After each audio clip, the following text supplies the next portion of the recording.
Today is day 62 of the year 2021, and the date is March 3rd, 2021. I'm reading from the New Living Translation of the Chronological One-Year Reading Bible, and today's scripture is from the book of Numbers. Numbers chapter 14, starting at verse 1. Heading, The People Rebel. Then the whole community began weeping aloud, and they cried all night. Their voices rose in a great chorus of protest against Moses and Aaron. If only we had died in Egypt. Or even here in the wilderness, they complained. Why is the Lord taking us to this country, only to have us die in battle? Our wives and our little ones will be carried off as plunder. Wouldn't it be better for us to return to Egypt? Then they plotted among themselves, let's choose a new leader and go back to Egypt. Then Moses and Aaron fell face down on the ground before the whole community of Israel. Two of the men who had explored the land, Joshua, son of Nun, and Caleb, son of Jephunneh, tore their clothing. They said to all the people of Israel, the land we traveled through and explored is a wonderful land, and if the Lord is pleased with us, he will bring us safely into that land and give it to us. It is a rich land flowing with milk and honey. Do not rebel against the Lord, and don't be afraid of the people of the land. They are only helpless prey to us.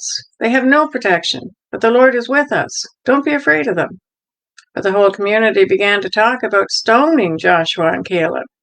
Then the glorious presence of the Lord appeared to all the Israelites at the tabernacle. And the Lord said to Moses, how long will these people treat me with contempt? Will they never believe me? Even after all the miraculous signs I have done among them, I will disown them and destroy them with a plague.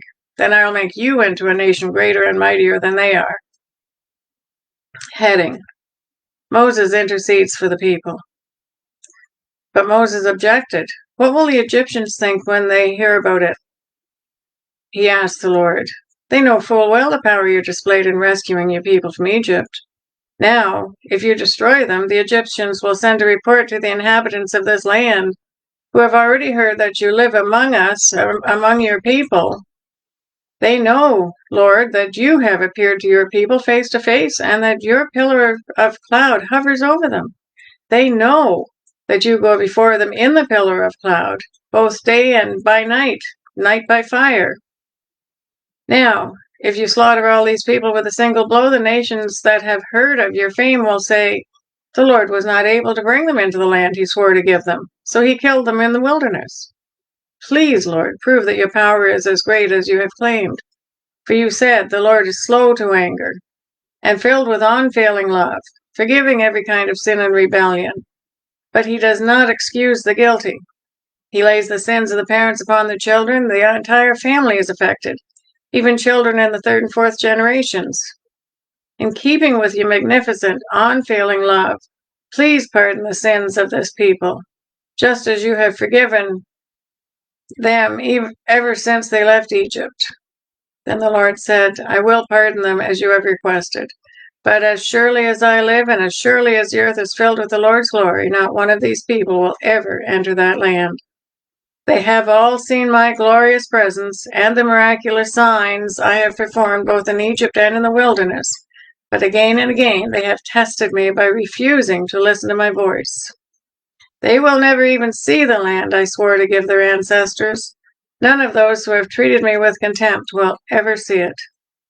But my servant Caleb has a different attitude than the others have. He has remained loyal to me, so I will bring him into the land he explored. His descendants will possess their full share of that land. Now turn around and don't go on toward the land where the Amalekites and the Canaanites live. Tomorrow you must set out for the wilderness in the direction of the Red Sea. Heading, the Lord punishes the Israelites. Then the Lord said to Moses and Aaron, how long must I put up with this wicked community and its complaints about me? Yes, I have heard the complaints the Israelites are making against me. Now tell them this, as surely as I live, declares the Lord, I will do to you the very things I heard you say. You will all drop dead in this wilderness. Because you complained against me, every one of you who is 20 years old or older and was included in the registration will die. You will not enter and occupy the land I swore to give you. The only exceptions will be Caleb, son of Jephunneh, and Joshua, son of Nun. You said your children would be carried off as plunder. Well, I will bring them safely into the land, and they will enjoy what you have despised. But as for you, you will drop dead in this wilderness, and your children will be like shepherds wandering in the wilderness for 40 years. In this way, they will pay for your faithlessness until the last of you lies dead in the wilderness. Because your men explored the land for 40 days, you must wander in the wilderness for 40 years, a year for each day, suffering the consequences of your sins. Then you will discover what it is like to have me for an enemy. I, the Lord, have spoken. I will certainly do these things to every member of the community who has conspired against me. They will be destroyed here in this wilderness, and here they will die. The 10 men Moses had sent to explore the land, the ones who incited rebellion against the Lord with their bad report, were struck dead with a plague before the Lord. Of the 12 who had explored the land, only Joshua and Caleb remained alive. When Moses reported the Lord's words to all the Israelites, the people were filled with grief. Then they got up early the next morning and went to the top of the range of hills. Let's go, they said. We realize that we have sinned, but now we are ready to enter the land the Lord has promised us. But Moses said, why are you now disobeying the Lord's orders to return to the wilderness? It won't work. Do not go up into the land now. You will only be crushed by your enemies because the Lord is not with you. When you face the Amalekites and the Canaanites in battle, you will be slaughtered. The Lord will abandon you because you have abandoned the Lord. But the people defiantly pushed ahead toward the hill country, even though neither Moses nor the Ark of the Lord's covenant left the camp. Then the Amalekites and the Canaanites who lived in those hills came down and attacked them and chased them back as far as Hormon. Numbers chapter 15, starting at verse 1. Heading: Laws concerning offerings. Then the Lord told Moses, give the following instructions to the people of Israel. When you finally settle in the land I am giving you, you will offer special gifts as a pleasing aroma to the Lord. These gifts may take the form of a burnt offering, a sacrifice to fulfill a vow, a voluntary offering, or an offering at any of your annual festivals, and they may be taken from your herds of cattle or your flocks of sheep and goats. When you present these offerings, you must also give the Lord a grain offering of 2 quarts of choice flour mixed with 1 quart of olive oil. For each lamb offered as a burnt offering or a special sacrifice, you must also present 1 quart of wine as a liquid offering. If the sacrifice is a ram, give a grain offering of 4 quarts of choice flour mixed with 1/3 of a gallon of olive oil, and give 1/3 of a gallon of wine as a liquid offering. This will be a pleasing aroma to the Lord. When you present a young bull as a burnt offering, or as a sacrifice to fulfill a vow, or as a peace offering to the Lord, you must also give a grain offering of 6 quarts of choice flour mixed with 2 quarts of olive oil, and give 2 quarts of wine as a liquid offering. This will be a special gift, a pleasing aroma to the Lord. Each sacrifice of a bull, ram, lamb, or young goat should be prepared in this way. Follow these instructions with each offering you present. All of you native-born Israelites must follow these instructions when you offer a special gift as a pleasing aroma to the Lord. And if any foreigners visit you or live among you and want to present a special gift as a pleasing aroma to the Lord, they must follow these same procedures. Native-born Israelites and foreigners are equal before the Lord and are subject to the same decrees. This is a permanent law for you and to be observed from generation to generation. The same instructions and regulations will apply both to you and to the foreigners living among you. Then the Lord said to Moses, give the following instructions to the people of Israel. When you arrive in the land where I am taking you, and you eat the crops that grow there, you must set some aside as a sacred offering to the Lord. Present a cake from the first of the flour you grind, and set it aside as a sacred offering, as you do with the first grain from the threshing floor. Throughout the generations to come, you are to present a sacred offering to the Lord each year from the first of your ground flour. But suppose you unintentionally fail to carry out all these commands that the Lord has given you through Moses. And suppose your descendants in the future fail to do everything the Lord has commanded through Moses.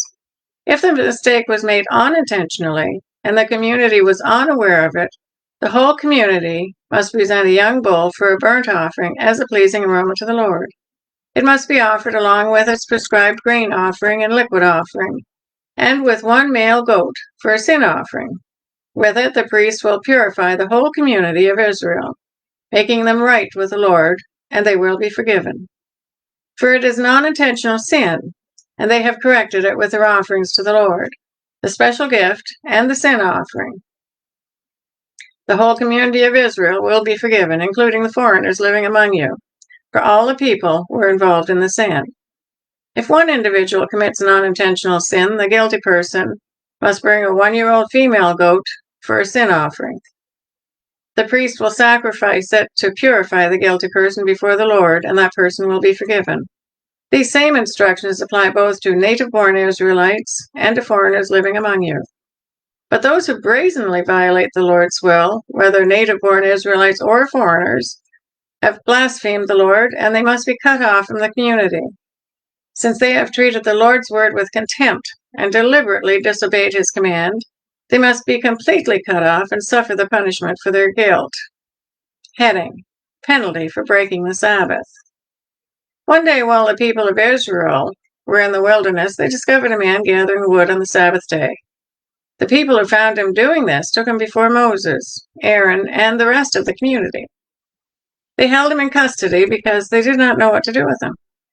Then the Lord said to Moses, "The man must be put to death. The whole community must stone him outside the camp." So the whole community took the man outside the camp and stoned him to death, just as the Lord had commanded Moses. Heading: Tassels on clothing. Then the Lord said to Moses, "Give the following instructions to the people of Israel. Throughout the generations to come, you must make tassels for the hems of your clothing and attach them with a blue cord. When you see the tassels, you will remember and obey all the commands of the Lord instead of following your own desires and defiling yourselves, as you were prone to do. The tassels will help you remember that you must obey all the commands and be holy to your God. I am the Lord your God who brought you out of the land of Egypt, that I might be your God. I am the Lord your God." That is a reading for day 62. God bless each and every one of you, and may God be with you until we meet again.